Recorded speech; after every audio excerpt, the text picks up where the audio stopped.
ओम शांति। ओम शांति। ओम शांति। ओम शांति। सबने मुरली सुनी आज? हाँ, किसने नहीं सुनी?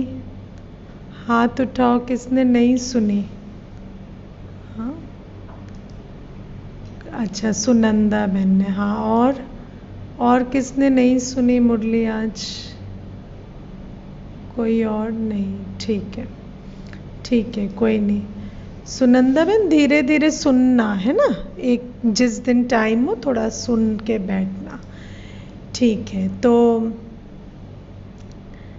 आज बाबा मुरली में बहुत सारी गुह्य बातें कह रहे हैं, और उनमें जो मुझे बात बहुत अच्छी लगी वो बाबा कह रहे हैं कि देही अभिमानी बनने से आसुरी संस्कार खत्म होंगे, है ना, और दैवी संस्कार आएंगे। देह अभिमान से आसुरी संस्कार बनते हैं, है ना। तो ये जो बात है ये हम सब ने अपने अपने तरीके से समझी भी होगी, लेकिन आज हम इसी को डिटेल में थोड़ा लेंगे। पर उससे पहले मैं आपको एक सवाल पूछना चाहती थी कि आप में से कौन है जिन्होंने कभी कोई स्पोर्ट्स खेला है, या कोई लैंग्वेज सीखी है, या कोई ऐसी चीज़ की है जिसमें बहुत प्रैक्टिस चाहिए होती है? Something that needs a lot of practice, है ना। You just keep doing one thing, music, it could be dance, so something that requires a lot of practice. So how many of you have done something of that sort? This list is not exhaustive कि यही चीज़ें हैं जो practice वाली, but अगर आपको ऐसा लगता है आपने कुछ ऐसा किया है ना, तो ये जो प्रश्न मैं आपको पूछ रही हूँ ये बहुत इम्पॉर्टेंट है, क्योंकि हम जब ज्ञान मार्ग में आते हैं, हम शिव बाबा से मिलते हैं, और फिर शिव बाबा हमें ज्ञान का ज्ञान देते हैं, योग का ज्ञान देते हैं, धारणा का ज्ञान देते हैं, और सेवा का ज्ञान देते हैं, है ना। बाबा हमें सत्य बताते हैं, योग का ज्ञान देते हैं, धारणा का ज्ञान देते हैं, और सेवा का ज्ञान देते हैं। अब इसका हमें करना क्या होता है? योग का ज्ञान लेना और योग अभ्यास करना। योग के साथ एक शब्द जुड़ा हुआ है, अभ्यास। तो आप मुझे बताएं, अभ्यास जो शब्द है उस अभ्यास का अर्थ क्या होता है? जब एक व्यक्ति प्रैक्टिस करता है कोई भी चीज़ को, तो वो प्रैक्टिस कैसे की जाती है? What is practice? Doing repeatedly the same thing, है ना। And it may not give you a result or an experience for a long time, right? Mostly the things that you practice don't give you results or experience for a long time, but you keep doing it anyway. And जब हम वो रोज़ करते हैं, वो application, वो practice रोज़ करते हैं, तो we get better at it every day. हालांकि कोई कॉन्क्रीट रिजल्ट नहीं दिखते, है ना। और आप ये भी कह रहे हो कि आप लोगों को वो अनुभव है कि योग की अभ्यास कैसे किया जाता है। फिर मुझे कभी कभी ये नहीं समझ आता कि जब ये बात कही जाती है कि रोज़ योग में अभ्यास करते रहो, है ना, just sit and practise detaching from the body, practise connecting with Baba, तो फिर ये जो एक्सपेक्टेशन है कि I should get an experience, ये एक्सपेक्टेशन क्यों होती है? Why should you get an experience every time you sit in yoga? It is not necessary. It is a practice that you do, and see, कोई भी चीज़ में हमें एक्सपीरियंस होता है तो हमें encouragement मिलती है उसको दोबारा करने के लिए because of what you are getting. But the thing is, you will only get when you are good at it.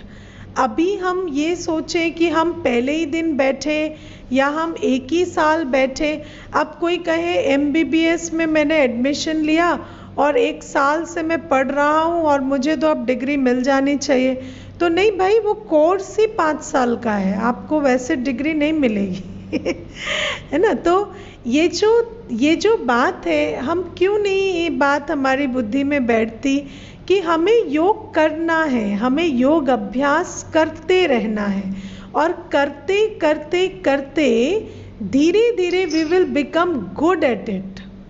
ये बात समझ आती है कि यू हैव टू प्रैक्टिस. हम कोई योगी नहीं बन जाएंगे. एक दिन योग में बैठ गए, 1 महीने बैठ गए या 1 साल में बैठ गए तो हम कोई योगी नहीं बन गए. और दूसरी बात है, हम जब योग में बैठते तो हम घड़ी को बहुत अच्छा काउंट करते.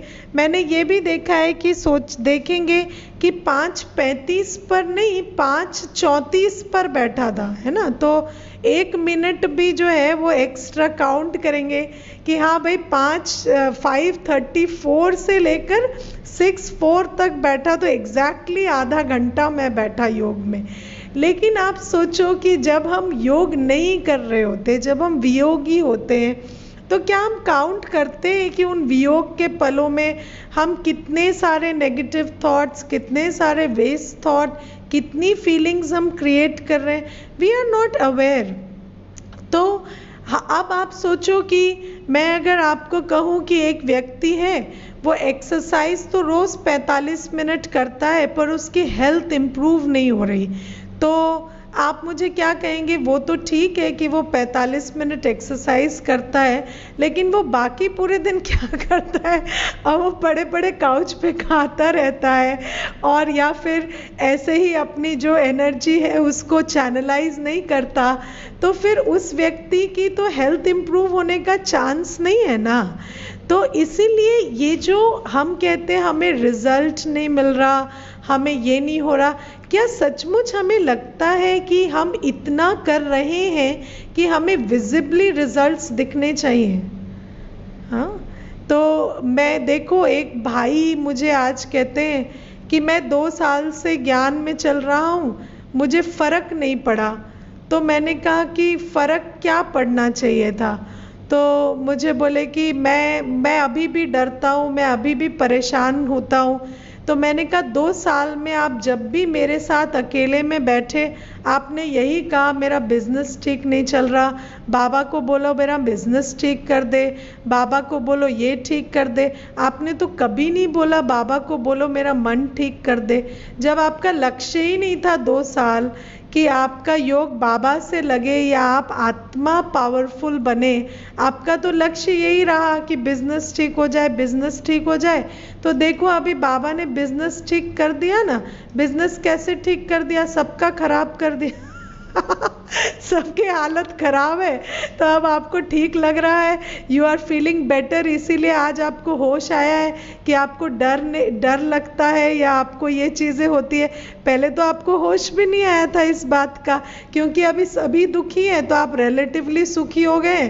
तो आज आपको होश आया है कि भाई मैं 2 साल से क्या कर रहा हूँ यज्ञ में. तो ये जो बातें हैं, ये बड़ी सोचने की बातें हैं कि हम अब वैसे तो हम बाबा के पास बैठेंगे तो पत्नी को सकाश दे रहे हैं, बच्चे को सकाश दे रहे हैं, खुद को तो सकाश दिया ही नहीं, है ना. और फिर कहेंगे मेरी अवस्था क्यों नहीं इम्प्रूव हो रही? अरे तुम बच्चे पत्नी को सकाश देते रहोगे तो तुम्हारी अवस्था कहाँ से इम्प्रूव होगी? तुम्हारी अवस्था के लिए तो पहले उनको छोड़ के बाबा के पास, बाबा के सानिध्य में बैठोगे, बुद्धि योग जोड़ के, तब तो तुम्हारी अवस्था ठीक होगी. तो ये जो बात है, हम ये समझते हैं कि हम दुनिया में जो भी कुछ करते हैं उसमें इस प्रैक्टिस का महत्व है, लेकिन हम योग में प्रैक्टिस को समझते नहीं हैं. जबकि योग अभ्यास एक बहुत प्रोमिनेंट शब्द है जो हम शुरू से सुनते हैं. तो योग इज एन अभ्यास, yoga is a practice, and don't wait for results. ऐसा हम अगर सोचें कि मैं अभी बैठा और मुझे आधे घंटे में कोई फ्लाइंग स्टेज का अनुभव हो जाए, तो it is a very simplistic way to go about life and probably. हाँ निमिष भाई बोलो, क्या कह रहे हो? I'm just sharing my personal experience. हाँ जब मैं ज्ञान में नया नया आया था, तो I heard a lecture of Shivani Didi. हाँ And Shivani Didi in that lecture said that Gyan is like mathematics, where you start with a hypothesis. हाँ Let's say A is equal to B, हाँ and then you prove that A is equal हाँ to B therefore. हाँ And in that lecture she explained कि assume that Baba is there and assume this is God. हाँ And in 6 months it was chamatkar for me and I experienced God. हाँ And अनुभव जैसी authority नहीं, हाँ जब अनुभव हो जाता है आपको, then you are certain this is God. Yes So yes वो बात मेरे बुद्धि में बैठी हुई थी, and that's why I was also trying to search for an experience in a period of 6 months, हाँ which kind of did not happen, and that was constantly हाँ। jarring my. देखो मैं आपको ये जो साइकिल है इसको समझते हैं। पहले समझ आती है, ठीक है, first there is understanding, then second is निश्चय, ठीक है। संशय में तो समझ भी ढंग से नहीं आती है ना, तो ये जो निश्चय और समझ है ये भी इंटर रिलेटेड है। पहले तो वेदर निश्चय कम्स फर्स्ट और समझ comes first, I don't know. तो समझ है, निश्चय है, निश्चय के बाद पुरुषार्थ है, एंड देन पुरुषार्थ के बाद अनुभव है। नाउ द थिंग इज, हमें ये नहीं समझ आता कि पहले तो हमें समझ ही नहीं आया, समझ नहीं आया तो हमें यही नहीं पता निश्चय किस पे करना है। फिर हमें समझ आ गया पर हमें लगता है ठीक है, पता नहीं है नहीं है, पता नहीं हम आत्मा है या नहीं है, ऐसे ही बाबा कह रहा है। तो समझ आया, फिर निश्चय हुआ, निश्चय के बाद प्रैक्टिस है, एंड देन प्रैक्टिस के बाद एक्सपीरियंस है। सो हमें लगता है निश्चय हो गया माना एक्सपीरियंस हो गया होगा। निश्चय कैसे? निश्चय तो हुआ बट ये जो पुरानी खाद जो अंदर है उसके कारण एक्सपीरियंस तो नहीं होगा ना। तो बाबा कहते पहले तो निश्चय के आधार से पुरुषार्थ है। अब निश्चय, हम अपने आप को पूछें, आप में से कौन कौन है जो कहते हैं मेरी अंडरस्टैंडिंग और मेरा निश्चय 100% है ना। तो there are not many souls who say my understanding and निश्चय is 100%। तो आप सोचो कि जब अंडरस्टैंडिंग और निश्चय ही 100% नहीं तो फिर पुरुषार्थ कहाँ से होगा, और फिर पुरुषार्थ के बाद अनुभव है। अब हम कहते पहले अनुभव हो जाए फिर पुरुषार्थ कर लेंगे। अब पहले अनुभव और फिर पुरुषार्थ नहीं होगा, पहले पुरुषार्थ होगा फिर अनुभव होगा। इसीलिए बाबा कहते पहले निश्चय होगा फिर पुरुषार्थ होगा फिर अनुभव होगा, है ना। तो इसीलिए हमें ये समझना है कि हम किस स्टेज पर हैं और हम जो पुरुषार्थ भी कर रहे हैं। हाँ ललित भाई क्या कह रहे हैं?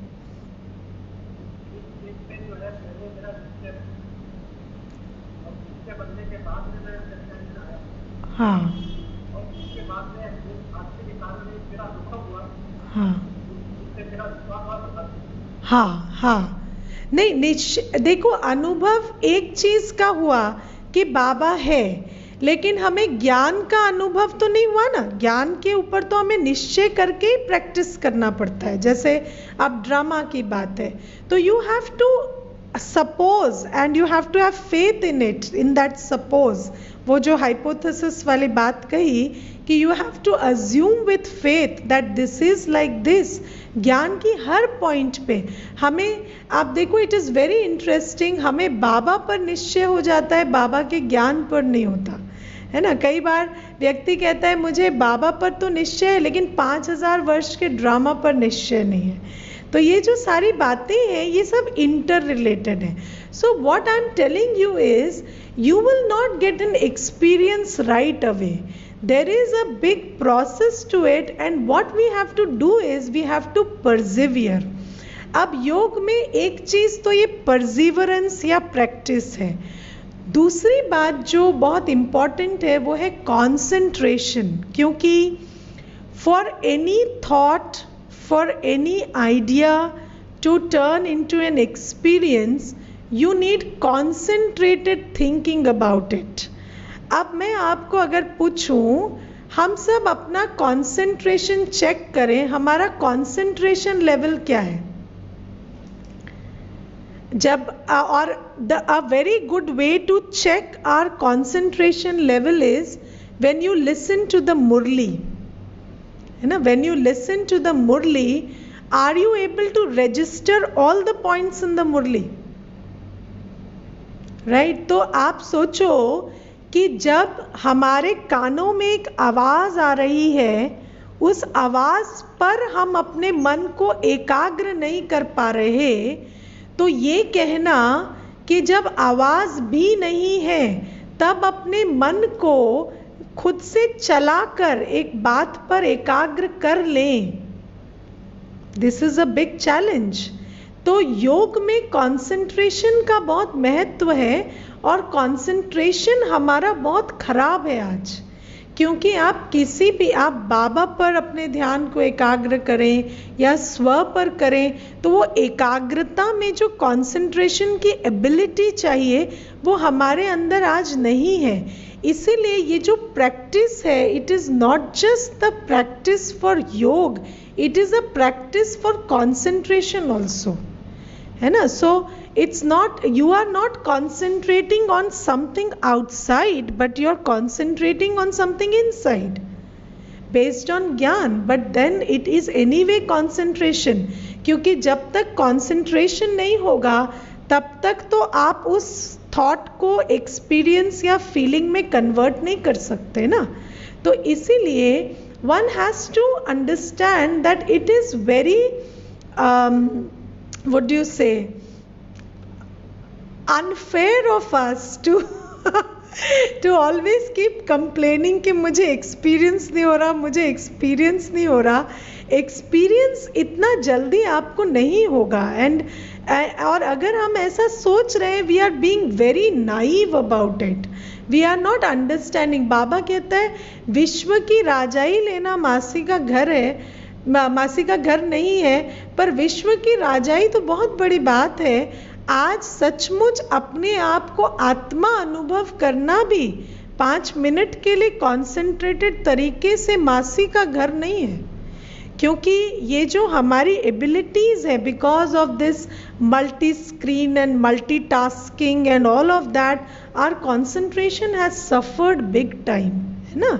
तो आज हम थोड़ा सा देही अभिमानी अवस्था, keeping all this in mind, what I want you to have is patience. You have to have a lot of patience, and patience is one of the very beautiful qualities you develop on this path. तो इसीलिए patience हमें रख कर अपने आप को 1 घंटा free कर कर बाबा की याद में बैठना होगा. आप में से कौन है जो 2 घंटे बैठते हैं रोज याद में? You just sit. I'm not asking whether you are concentrated or your quality of yoga is good or bad. I'm just asking 2 घंटे बैठते हैं? How many people sit for 2 hours in yoga? हाथ उठाना. Not straight 2 hours. हाँ ठीक है, चलो broken पूरे दिन में मिला जुला के 2 घंटे you sit, है ना. तो देखो, in a group of so many 50% भी नहीं है जो 2 घंटे बैठते हैं, राइट. अब आप सोचो, हम 2 घंटे बैठेंगे तो हमें कितना, आप समझते हैं कितनी देर हमें हमारा एक्चुअली जो योग है वो लगेगा? हाँ, it could be 10 minutes, it could be 20 minutes, है ना. It depending on how long you have been practicing, 10 minutes या 20 minutes. अब आप सोचें कि वो 20 मिनट में फायरवर्क्स हो जाए, वो तो नहीं होने वाले ना. And that 20 minute is also not इकट्ठा, that 2 hours is also not इकट्ठा, that 20 minute is also not इकट्ठा. तो ये तो ऐसा है ना कि आप कह रहे हैं कि खिचड़ी मैंने चढ़ाई है, है ना, लेकिन जो फ्लेम है वो एक तो धीमी है, प्लस उसको 10 बार बंद किया है, खोला है, और फिर हम कहते रात तक खिचड़ी बनी नहीं, सुबह से खिचड़ी चढ़ी हुई है। तो ऐसे तो खिचड़ी नहीं बनती है ना। आपको पता है कि कोई भी चीज़ बनने के लिए निरंतर और हाई इंटेंसिटी योग चाहिए। तो for an experience also you need that much. So there is दो बातें हैं, एक है निरंतर और दूसरा है high intensity. So we understand that we will have to invest time, attention, energy and thought before we arrive at something. Okay, so this is just to put forth the point that you need some patience, है ना। तो हड़बड़ाइए मत, है ना, विचलित नहीं होइए, impatient नहीं होइए, and just keep persevering. Fine. अच्छा, अब दूसरी बात है, how many of you like this idea of starting afresh every now and then, like always revisiting gyan or whatever you know from a fresh perspective? How many of you like yourself that you give yourself a fresh perspective every 6 months, or it is always good, because if you within the framework of that Baba has given us, it is very interesting to give yourself a fresh perspective. हम हमेशा पुराने ढर्रे पे चले, वो इतना interesting नहीं होता है ना। तो कभी कभी फ्रेश पर्सपेक्टिव लेकर नई प्रैक्टिसेस करना, नई प्रैक्टिसेस माने with in the framework that Baba has given us, not like कोई दूसरे पाथ को जाकर एक्सप्लोर करना। क्योंकि अभी तो आपकी एक क्लास से दूसरी क्लास में प्रमोशन नहीं हुई, फिर स्कूल बदल लेंगे तो फिर वहाँ तो और ही मुश्किल हो जाएगी ना। तो स्कूल यही रहे, क्लास बदले, ठीक है। तो अगर आप स्कूल बदलते रहेंगे तो स्कूल बदल के तो कहीं कोई पहुँचा नहीं है बार बार, है ना। तो इसको समझना है। अब आज हम जो देही अभिमानी अवस्था की बात कर रहे हैं, तो पहली बात है, हमारा ये जो अनुभव है, जिसको हम सोचते हैं हमारा बुद्धि योग दुनिया से लगा हुआ है ना। तो दो चीज़ें हैं, एक है बुद्धि योग, एक है एक्सपीरियंस। नाउ बुद्धि योग बुद्धि का लगता है, जिसको हम फोकस ऑफ अटेंशन कहते हैं, और जिसके साथ बुद्धि का योग होता है उसका वो एक्सपीरियंस कहाँ पे होता है? Where do you experience everything?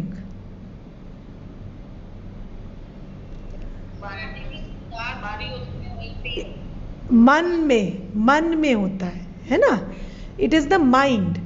तो जो योग है वो बाहर लगता है, your focus of attention is outside, and whatever your buddhi is connected to is experienced in the mind, yes, depending on what you hold in the buddhi, and then sanskars also interfere there, right?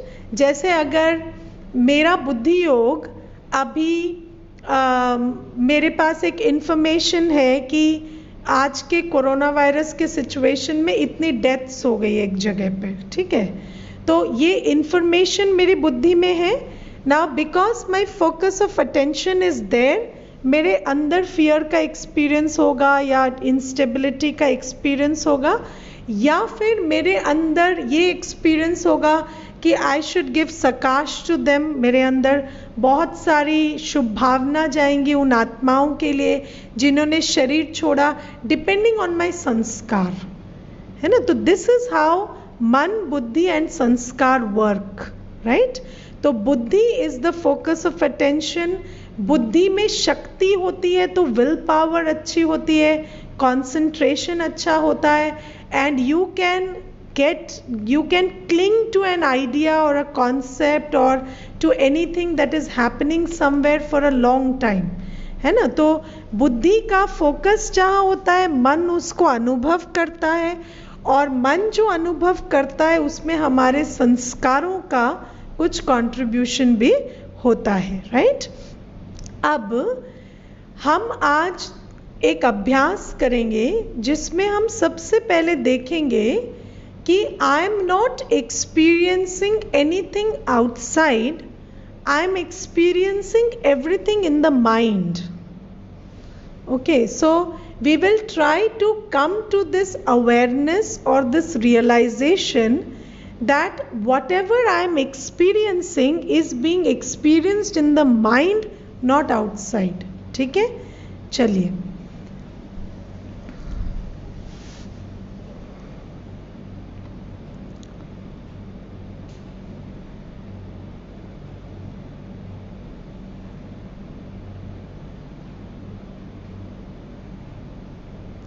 Sit relaxed.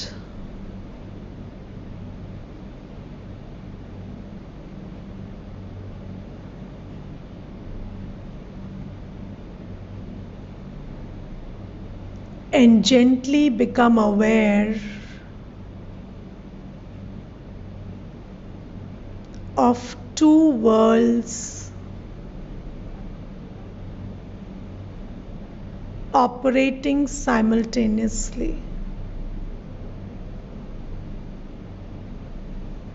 दो दुनिया हैं, एक भीतर की दुनिया और एक बाहर की दुनिया.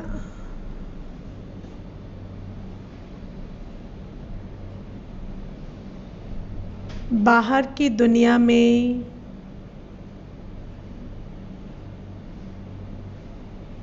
ये शरीर, संबंध, वस्तुएं, परिस्थितियां, ये सब फिजिकल वर्ल्ड का हिस्सा है.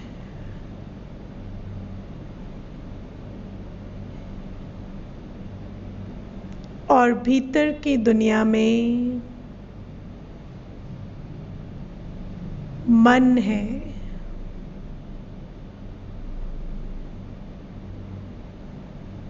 मन एक स्क्रीन की तरह है.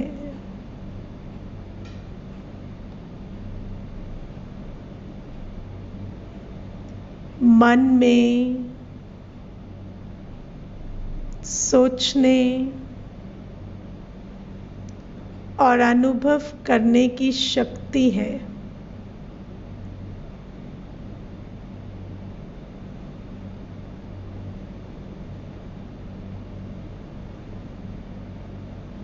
इस दुनिया में इस घड़ी सैकड़ों घटनाएं हो रही हैं.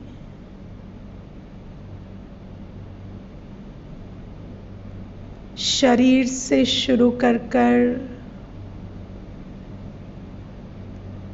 हर फिजिकल चीज किसी न किसी परिवर्तन से इस घड़ी गुजर रही है.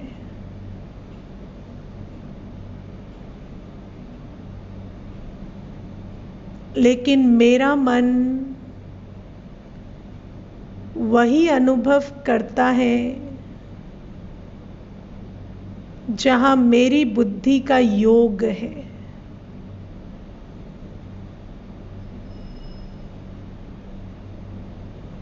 मेरे पास बुद्धि रूपी शस्त्र है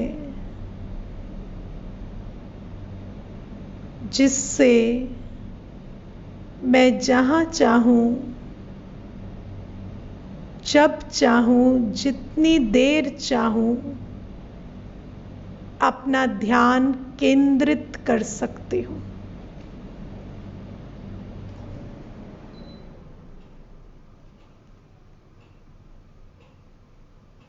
मेरा मन केवल वो अनुभव करता है जहां मेरी बुद्धि का ध्यान केंद्रित है.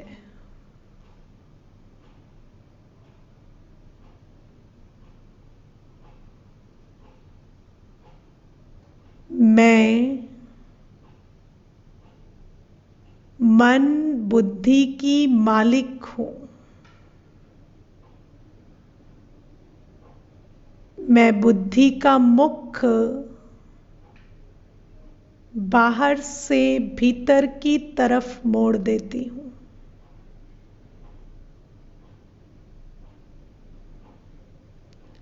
I, the soul, turn my attention to myself. मेरी बुद्धि का मुख बाहर से मुड़कर भीतर की ओर चला गया और मेरा मन मुझ आत्मा को अनुभव कर पा रहा है।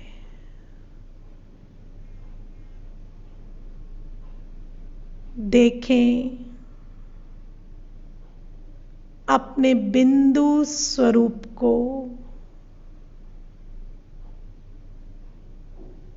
अति सूक्ष्म बिंदु,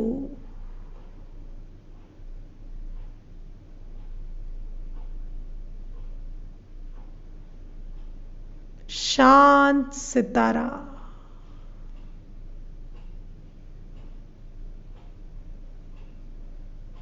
अपने ध्यान को स्वयं के बिंदु रूप पर केंद्रित हो जाने दें।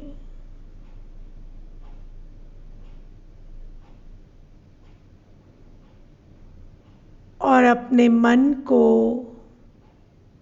उस शांति के अनुभव में खो जाने दें।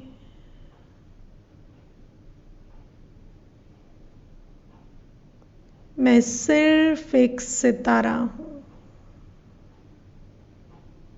बिल्कुल शांत।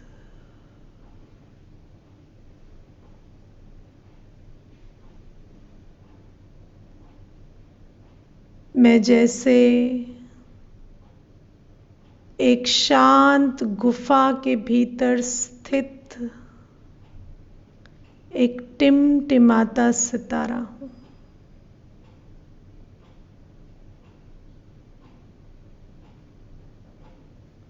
मेरा मन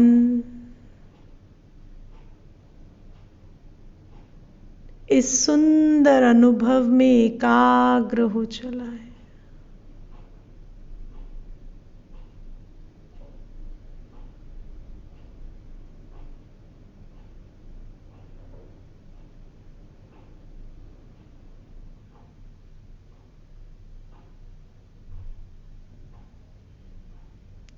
ओम शांति।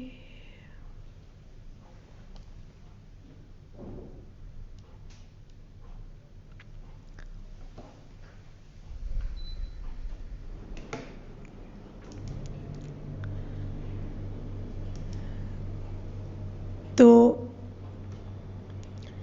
ये था मन और बुद्धि के बारे में कि कैसे बुद्धि का अटेंशन आप जहाँ चाहें वहाँ मोड़ सकते हैं। जब आप ज्ञान के आधार से बुद्धि का मुख अंदर की तरफ मोड़ देंगे तो बुद्धि आत्मा के साथ जुड़ जाएगी, बुद्धि का योग आत्मा के साथ हो जाएगा और मन उसके अनुभव में लीन हो जाएगा। और आत्मा की क्वालिटी है शांति, तो शांति पर हम एकाग्र हो जाते हैं, है ना। इसी तरह से आप कोई भी क्वालिटी चाहें, चाहे आत्मा अविनाशी है, इस बात पर एकाग्र होना तो फियरलेसनेस का अनुभव आपको होगा। आत्मा पवित्र है तो प्योरिटी का अनुभव। और ऐसे एक एक अनुभव आप जितनी देर चाहें कर सकते हैं, है ना। और फिर जैसे ही आप अपने को स्मृति दिलाते हैं कि मैं आत्मा बाबा की बच्ची हूँ और मैं शांति धाम की निवासी हूँ, तो आप बुद्धि बल से, अपना बुद्धि योग के बल से शांति धाम में स्थित होकर बाबा के सानिध्य को अनुभव कर सकते हैं।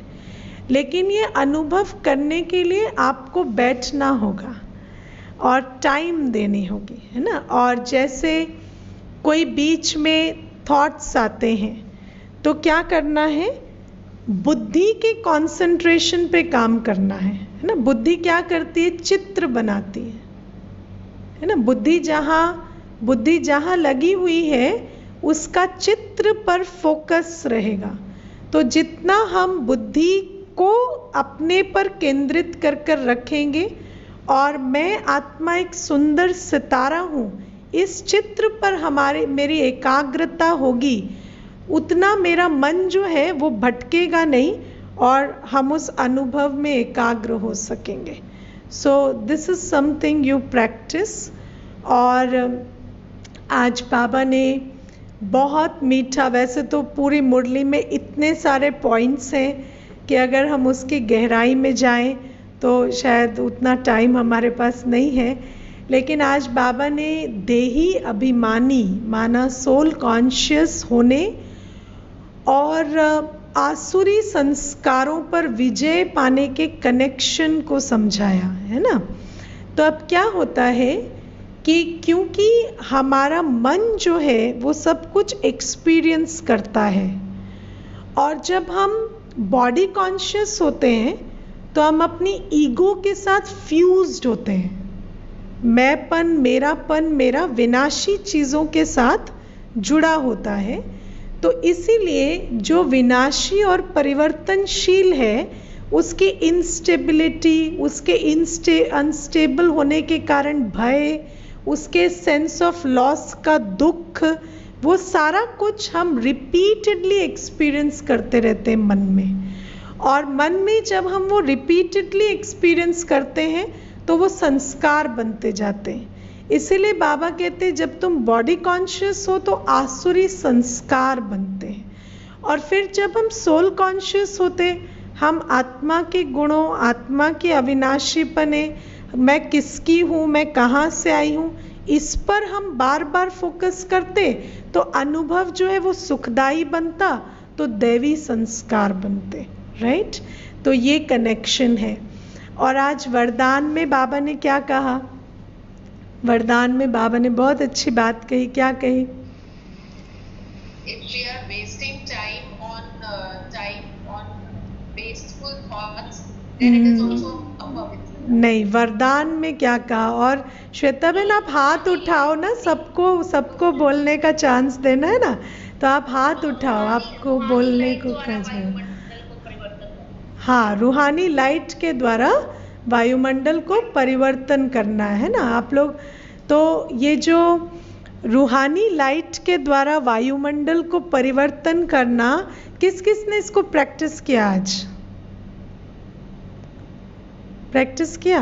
किसने प्रैक्टिस किया इसको? रितु बहन ने किया। और किसने किया?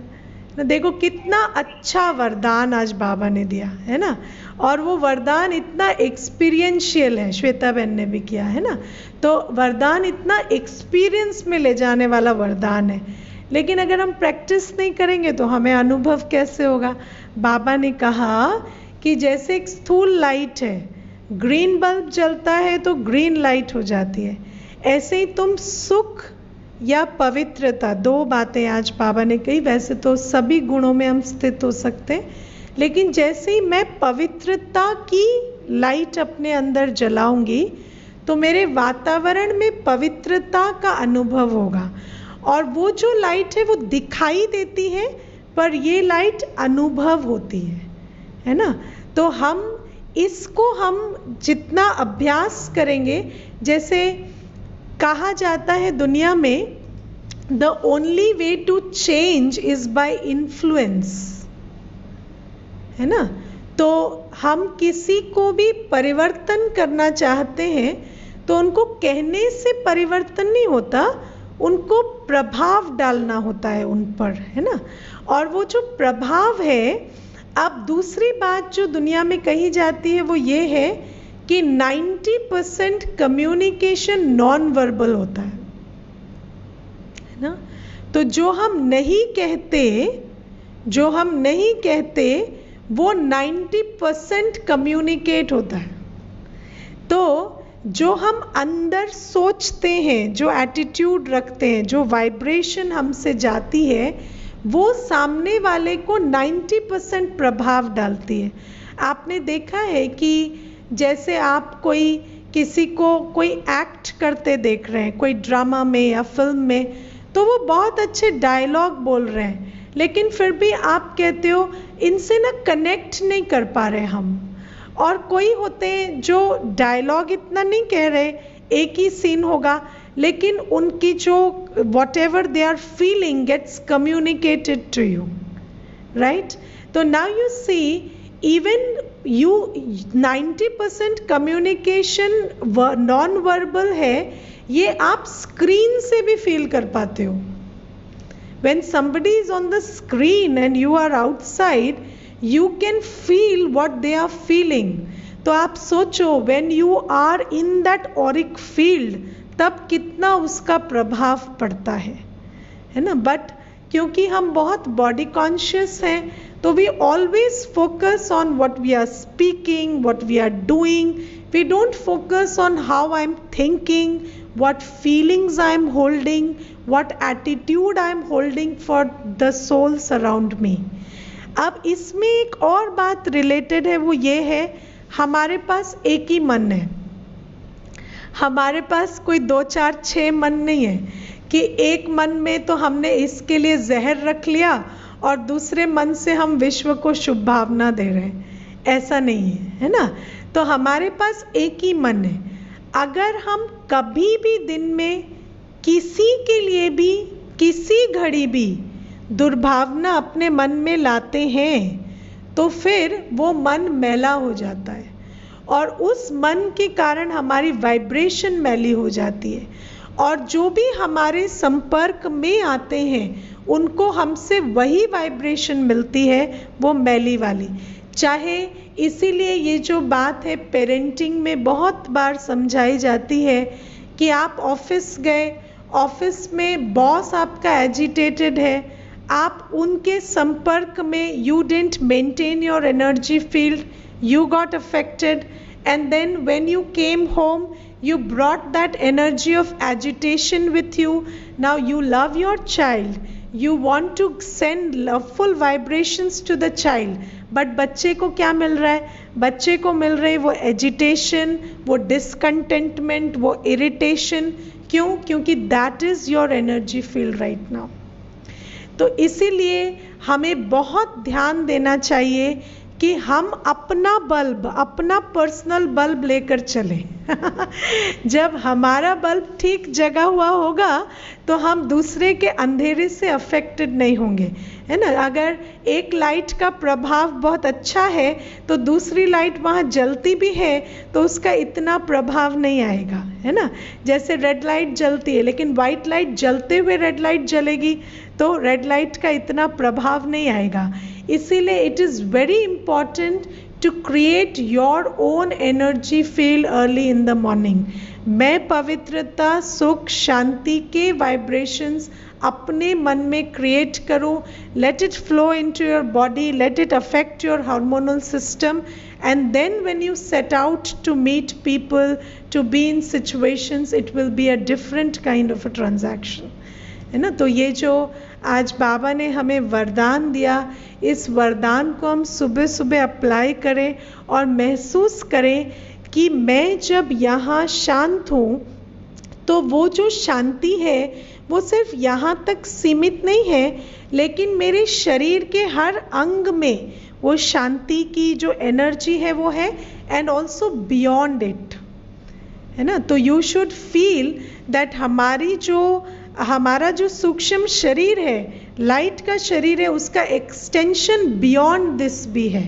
It is not limited to here और टू दिस बॉडी, है ना। तो जब आप योग में बैठे तो इस बात को क्रिएट करें, और जब ये क्रिएट करते हैं तो उतनी घनिष्ठता से, उतनी इंटेंसिटी से वो शांति की शक्ति आपके साथ रहती है। ऑल राइट, चलिए इस पर भी एक छोटा योग करके देन विल फिनिश, और मैं मीटिंग एंड कर दूंगी and you stay with that experience.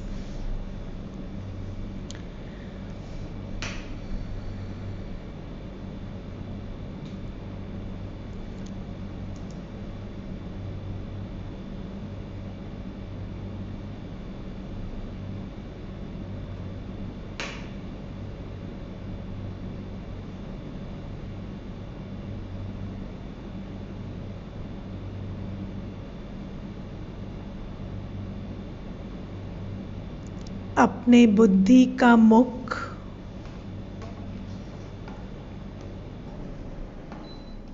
बाहर से निकाल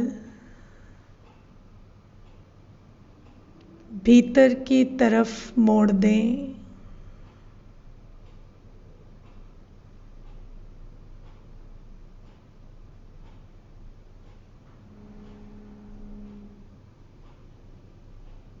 मैं एक पवित्र सितारा हूं।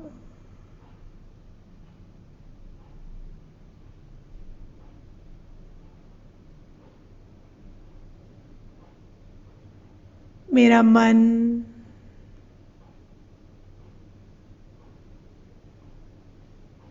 शुभ भावनाओं से भरा हुआ है।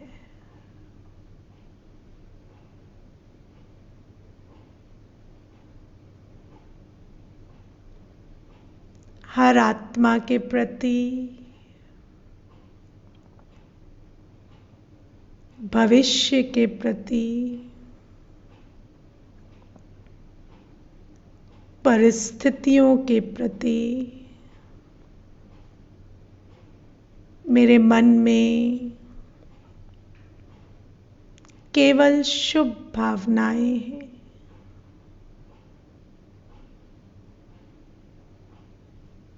मुझे ज्ञान है कि ड्रामा की हर सीन कल्याणकारी है।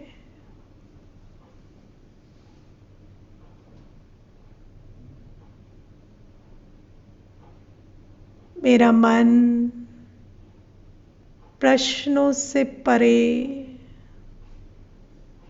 क्या क्यों की उलझन से परे बिल्कुल प्रसन्न चित्त है।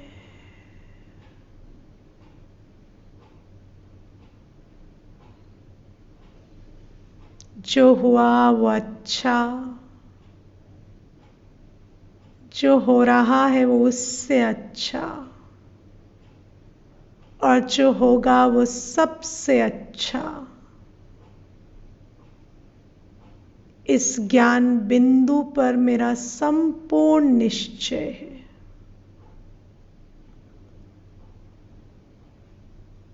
इस निश्चय के आधार से मैं बिल्कुल निश्चिंत हूं।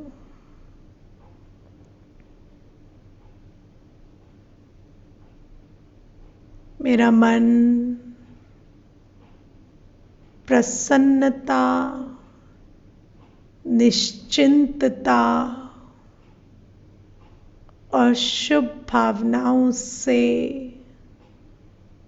बिल्कुल शीतल और प्रफुल्लित है। मेरे चेहरे पर निश्चिंतता की मुस्कान है।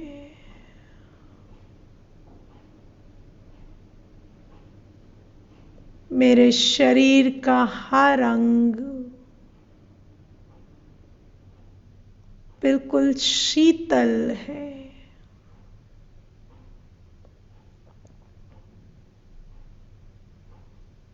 शीतलता का प्रकाश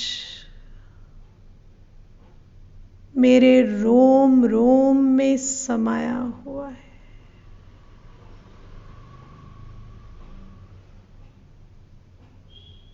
और मेरे चारों तरफ शांति का, स्थिरता का प्रभामंडल है।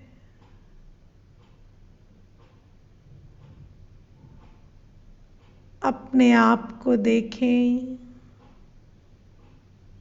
सफेद शांत प्रकाश के प्रभामंडल के भीतर बिल्कुल शांत, सुरक्षित और निश्चिंत।